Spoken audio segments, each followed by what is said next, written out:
kuatkan hati. Negeri ini memanggilmu kawan. Belajar bergerak berbagi untuk negeri. Guru penggerak majukan pendidikan. Guru penggerak menghamba pada murid. Kreatif rancang pembelajaran. Hargai potensi, tingkatkan prestasi. Lahirkan profil pelajar Pancasila. Koneksi antar materi.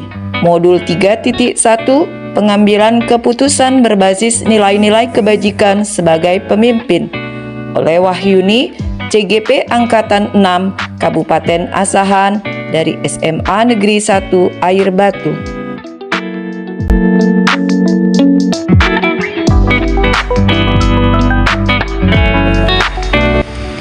Filosofis Patrap Triloka Ki Hajar Dewantara dan pengambilan keputusan filosofis Patrap Ki Hajar Dewantara. Filosofis ini dikenal hingga saat ini, yaitu Ingarso Sung Tulodo, Ing Madyo Mangunkarso, dan Tut Wuri Handayani. Makna Ingarso Sung Tulodo adalah di depan mampu memberi teladan. Seorang guru sebagai pemimpin pembelajaran dalam mengambil keputusan sebaiknya penuh analisis dan berbagai pertimbangan. Hal ini disebabkan guru dijadikan contoh bagi peserta didik baik di kelas maupun di sekolah. Makna Ing Madyo Mangunkarso yaitu di tengah membangun karsa atau kemauan atau semangat.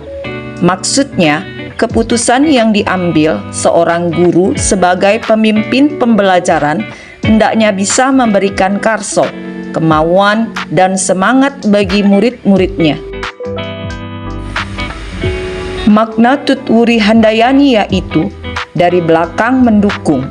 Intinya adalah dari belakang keputusan yang diambil seorang pemimpin pembelajaran hendaknya bisa memberikan dukungan fisik dan dukungan moral kepada murid-murid di sekolahnya.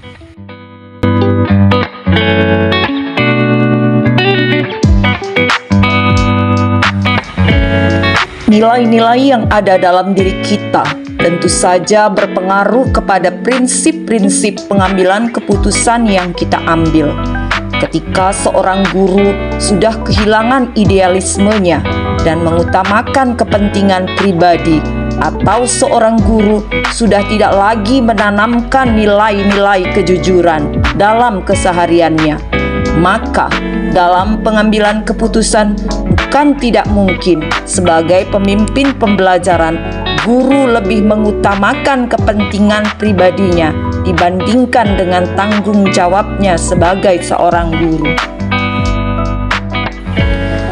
Namun, jika seorang guru tetap memegang teguh nilai kejujuran, keyakinan kepada agama yang dianutnya, bahwa semua keputusan yang diambil akan dipertanggungjawabkan kelak di hari akhir, maka ketika pengambilan keputusan sebagai pemimpin pembelajaran, guru tetap berpegang teguh pada keyakinannya, karena ia tahu semua keputusannya akan dipertanggungjawabkan kelak di akhirat nanti.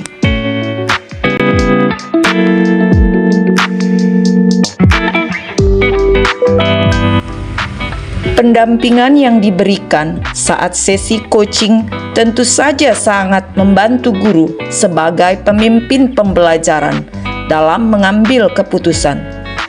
Pada sesi coaching, guru sebagai coach mampu mengeksplor berbagai solusi optimal serta mengembangkan potensi yang dimilikinya. Tentunya, hal ini akan berimbas kepada pengambilan keputusan yang berpihak pada murid dengan tetap mengoptimalkan potensi yang ada pada diri peserta didik.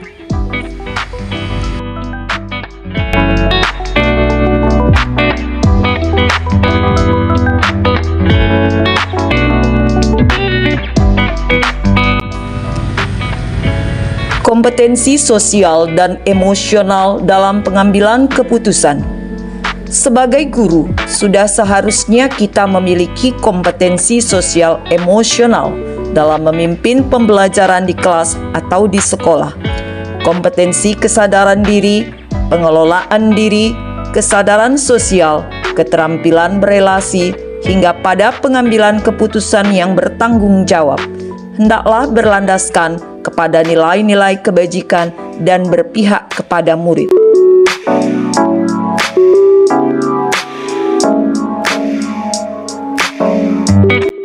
Pembahasan studi kasus yang fokus pada moral atau etika.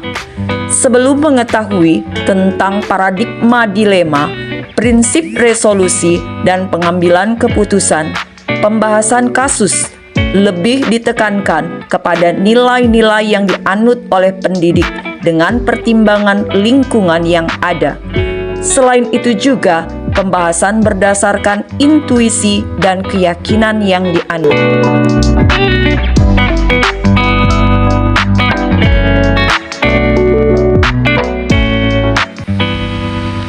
Pengambilan keputusan yang tepat tentu saja akan berdampak kepada lingkungan yang positif.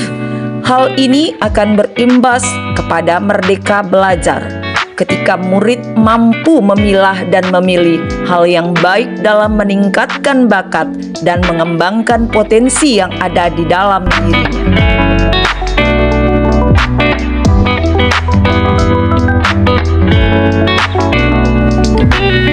Kesulitan-kesulitan yang ada di lingkungan ketika mengambil keputusan dilema etika antara lain nilai dan budaya masyarakat di lingkungan, paradigma berpikir, serta memilih skala prioritas dalam dilema etika, semua adalah benar.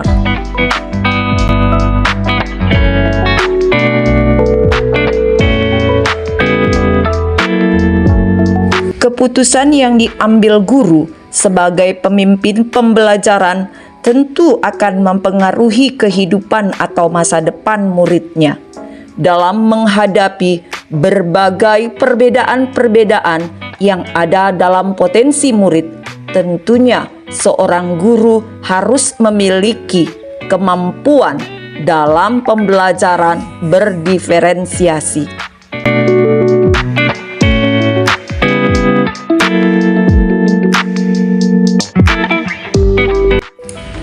Di kelas, guru mengajarkan anak berhitung. Itu memang hebat. Tapi saat guru mengajarkan anak untuk mengerti apa yang berharga dan utama adalah yang terbaik. Mengajarkan berhitung memang membutuhkan waktu. Tetapi mengajarkan mengerti yang berharga dan terbaik membutuhkan keteladanan, proses, dan pembiasaan yang lama dan akan menjadi budaya.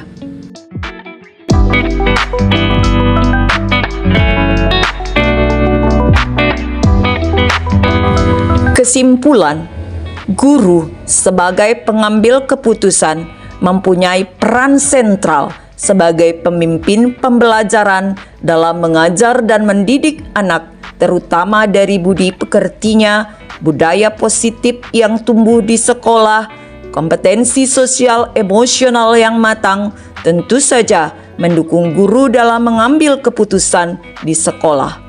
Ditambah dengan pembelajaran terintegrasi, pembelajaran berdiferensiasi, membuat guru bisa mengoptimalkan kemampuan murid dalam melalui proses coaching yang tepat.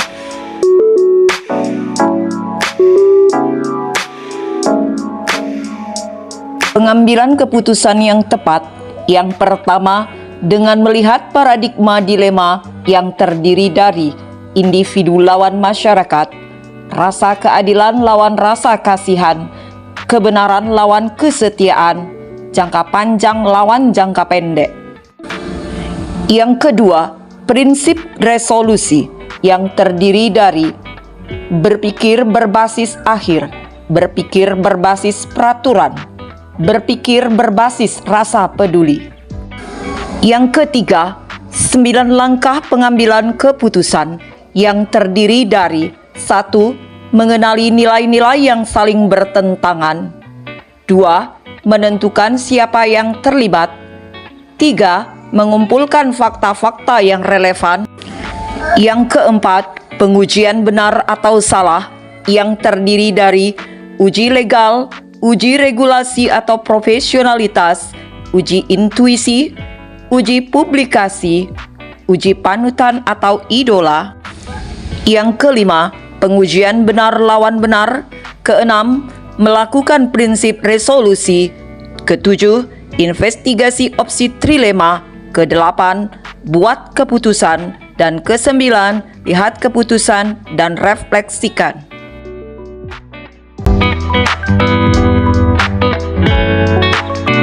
Sebagai pemimpin pembelajaran, tentunya kita pernah dihadapkan dalam situasi moral dilema. Dengan mempelajari modul 3.1, pengambilan keputusan berbasis nilai-nilai kebajikan sebagai pemimpin, diharapkan kita mampu mengambil sebuah keputusan yang berdasarkan kepada berpihak kepada murid, bernilai-nilai kebajikan, dan bertanggung jawab.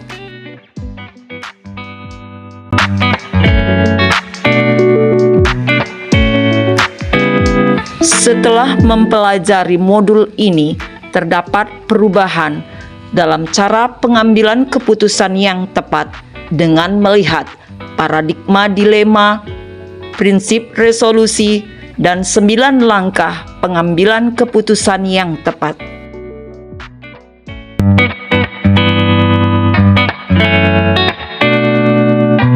Pengambilan keputusan yang tepat sangatlah mempengaruhi kehidupan dan masa depan anak.